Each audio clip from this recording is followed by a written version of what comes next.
Good afternoon. Hello, everyone. I hope you're doing well and you had a great weekend. So, for this week's discussion, we're diving into the Abrahamic covenant.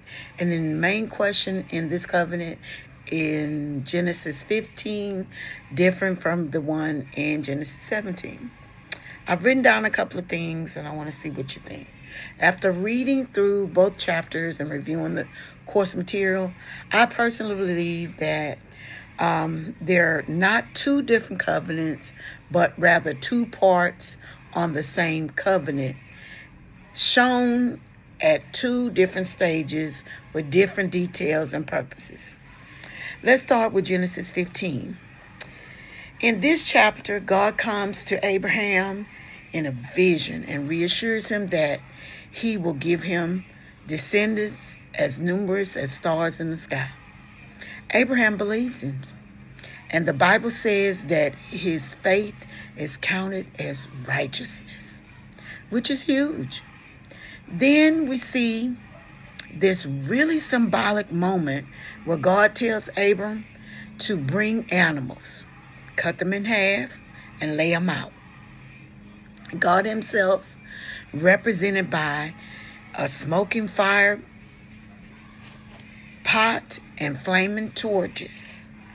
A flaming torch passes through the pieces. The act seals the covenant and is very serious and sacred at that moment.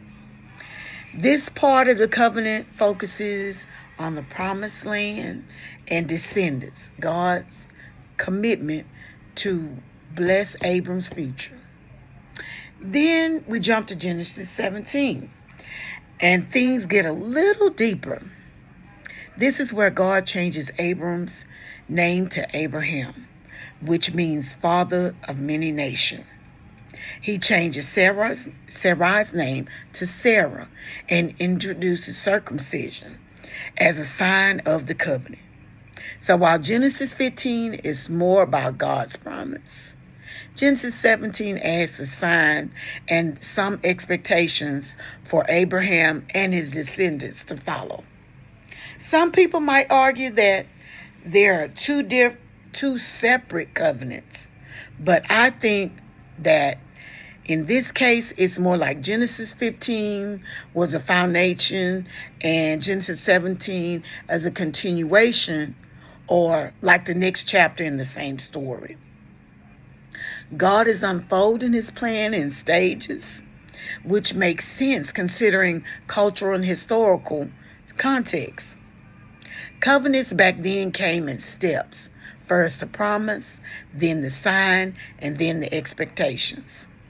So to sum it up, I think Genesis 15 and 17 are both part of the Abrahamic covenant, but each chapter reveals a different side of it.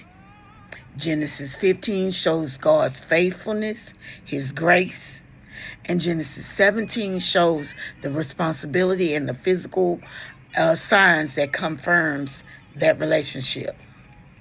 Thanks for watching, and I look forward to hearing back what you think. Do you see them as one covenant or two separate ones? Have a great day and wonderful rest of the term.